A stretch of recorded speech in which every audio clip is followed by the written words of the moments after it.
तो वीडियो को लास्ट तक जरूर देखिएगा क्योंकि लास्ट में आपको एक क्वेश्चन दिया जाएगा और उस क्वेश्चन को सॉल्व करके कमेंट बॉक्स में उसका आंसर देना है। तो चलिए यहाँ पे पहला क्वेश्चन दिया गया है 3x² माइनस 10x प्लस 8 का गुणनखंड निकालना है। तो चलिए हम इसे गुणनखंड निकालते हैं।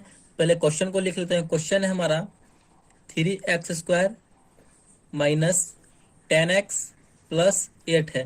तो इसका गुणनखंड निकालना है। तो हमें सबसे पहले क्या करना होगा, देखिए अब जब भी गुणनखंड निकालेंगे ना तो सबसे पहले आपको लास्ट वाली संख्या, लास्ट में जो संख्या दिया हुआ रहेगा उससे, और एक्स स्क्वायर को जो गुणांक में संख्या रहेगा फर्स्ट में उससे गुना करना है। यानी लास्ट वाली संख्या को हमें क्या करना है, तो एक्स स्क्वायर को जो गुना में दिया हुआ जो संख्या, जो भी संख्या रहे उससे हमें गुना करना है। सबसे पहले आपको यही करना है। तो 8 में हम एक्स स्क्वायर ये है, इसे गुना में क्या लगा हुआ है 3, तो 8 में हम 3 से गुना करेंगे तो हमारा कितना निकल कर आएगा, तो 24 आ जाएगा।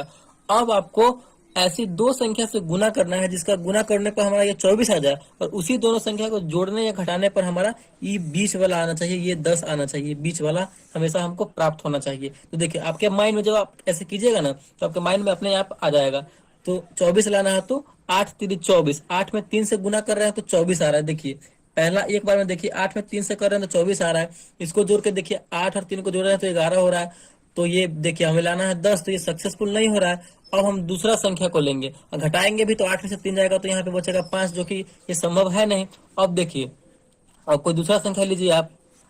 अब जो है 24 लाने के लिए 6 चौका 24, 6 में 4 से हमें गुना करना पड़ रहा है। यानी 6 में 4 से गुना करना पड़ रहा है तो ये 24 आ जा रहा है। और 6 और 4 को जोड़ते हैं तो 10। देखिए बिल्कुल हमारा ये बीच वाला आ रहा है। यानी 6 और 4 को गुना करेंगे तो 24, और 6 और 4 को हम जोड़ेंगे तो 10 लाना है। तो माइनस में 10 लाना है तो -6, और यहाँ पे -4 को जोड़ेंगे तो हमारा ये 10 चला आएगा और 24 पे चला आएगा। तो चलिए इसी को लेकर के हम सॉल्व करते हैं। देखिए यहाँ पे है 3x² -6x -4x, क्योंकि -6 और -4 मिलकर हो जाएगा 10, तो माइनस में लेंगे, +8 है तो 8। अब जो है एक बार हम इन दोनों को साथ में सॉल्व करेंगे लेकर के, फिर एक बार इन दोनों को साथ में सॉल्व करेंगे लेकर। इन दोनों में से आपको कुछ कॉमन होने वाला दिख रहा है, यानी बाहर निकलने वाला दिख रहा है कि नहीं। तो इसमें से हम 3x बाहर निकाल लेंगे तो यहाँ पे क्या बचेगा, सिर्फ x बचेगा, क्योंकि 3x में एक्स से गुना होगा तो 3x² हो जाएगा। -6x में से कॉमन हो गया 3x, तो यहाँ पे कितना बचेगा, सिर्फ 2 बचेगा, क्योंकि 3x में 2 से गुना होगा तो 3 दूना 6x यहाँ पे कंप्लीट हो जा रहा है। अब देखिए बिल्कुल जब जब एक कोष्ट में जो संख्या आप लिखे होंगे रहेंगे वही संख्या बिल्कुल हम इधर भी लिख देंगे। x-2 है तो इधर भी हम x-2 लिख देंगे। बस आपको यही स्टेप जो है अपने माइंड में लेते चलना है।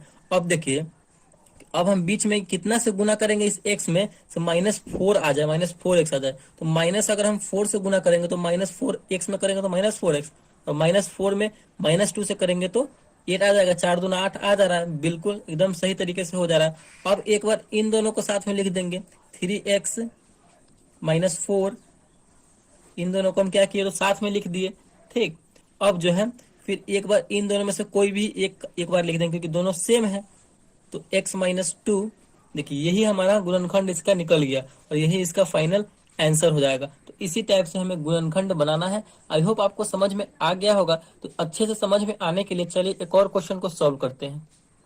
तो यहाँ पे हमने दूसरा क्वेश्चन ले लिया। दूसरा क्वेश्चन है x² + 9x + 20 का गुणनखंड निकालना है। तो चलिए सबसे पहले क्वेश्चन को लिख लेते हैं। क्वेश्चन हमारा क्या है, x² + 9x + 20 है। तो आपको हम क्या बताए हैं, तो सबसे पहले स्टेप में आपको क्या करना है, लास्ट वाली संख्या को लेकर के x² को जो गुना में रहेगा उस संख्या से गुना करना है। तो इसमें जो है x² के गुना में कुछ भी नहीं है। जब भी x² के गुना में कुछ भी नहीं है तो इसका मतलब क्या है, 1 होता है। तो 20 में आप 1 से गुना करेंगे तो 20 में जब 1 से गुना करेंगे तो हमारा हो जाएगा 20। अब हमें ऐसी दो संख्या से गुना करना है जिसको गुना करने पर 20 आ जाए, और उन्हीं दो संख्या को जोड़ने पर या घटाने पर हमारा बीच वाला आना चाहिए। तो गुना कीजिए, 5 चौका 20, आपके माइंड में मतलब अपने आप जो सेट होने लगेगा। तो 5 चौका 20, यानी 5 और 4 में जब हम गुना कर रहे हैं तो हमारा 20 आ रहा है, और 5 और 4 को जोड़ते हैं तो हमारा ये 9 हो जा रहा है। यानी बिल्कुल ये 5 और 4 इस पे सेटिस्फाई है। ठीक, तो क्या करेंगे, हम इसे लेकर चलेंगे। तो चलिए x² से सॉल्व करते हैं। x² प्लस 5 और 4 को लेकर चलें तब हमारा 9 आया है। तो यहाँ पे लिखेंगे 5x + 4x, क्योंकि जोड़ रहे हैं तो प्लस में, +20 है तो यहाँ पे 20। अब क्या करेंगे, एक बार इन दोनों को साथ में लेकर चलेंगे, एक बार इन दोनों को साथ में लेकर चलेंगे। चलिए, इन दोनों में से आपको x कॉमन होने वाला है, क्योंकि दोनों में x है, तो x को हम बाहर निकाल लेंगे, तो इसमें क्या बचेगा, इसमें x बचेगा, और यहाँ पे सिर्फ 5 बचेगा, क्योंकि हम x तो बाहर निकाल लिए हुए हैं। जो इस बॉक्स में रहेगा सेम इधर हम बॉक्स में लिख देंगे, x+5 है तो इधर भी x+5 लिख देंगे। अब हम यहाँ पे कितना से गुना करेंगे x में, जो हमारा 4x हो जाए, यानी 4x हो जाए, तो यहाँ पे अगर हम +4 से करेंगे तो 4x में 4 से गुना करेंगे x में, तो 4x हो गया। 4 में 5 से करेंगे तो 5 का 20 हो जा रहा है, यानी हमारा ये 4 यहाँ पे सेटिस्फाई है। अब जो है एक बार इन दोनों को साथ में लिख देंगे, x+4, दोनों सेम है बॉक्स में, तो किसी एक को लिख दीजिए x+5, यानी इसका जो गुणनखंड निकल के आया वो x+4 और x+5 आया, तो यहीं पे इसका ये आंसर हो जाएगा। तो इसी तरीके से हमें गुणनखंड को बनाना है। बहुत ही अच्छे तरीके से मैंने आप लोगों को समझा दिया है। आई होप आपको बहुत अच्छे तरीके से समझ में आ गया होगा। तो चलिए, आपके लिए क्वेश्चन दे रहे हैं, उस क्वेश्चन को सॉल्व करके कॉमेंट बॉक्स में उसका आंसर देना है। तो आपके लिए यहाँ पे क्वेश्चन है 2x² + 7x+3।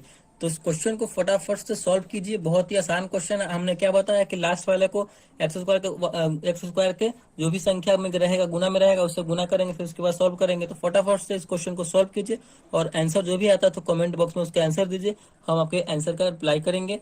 तो थैंक यू।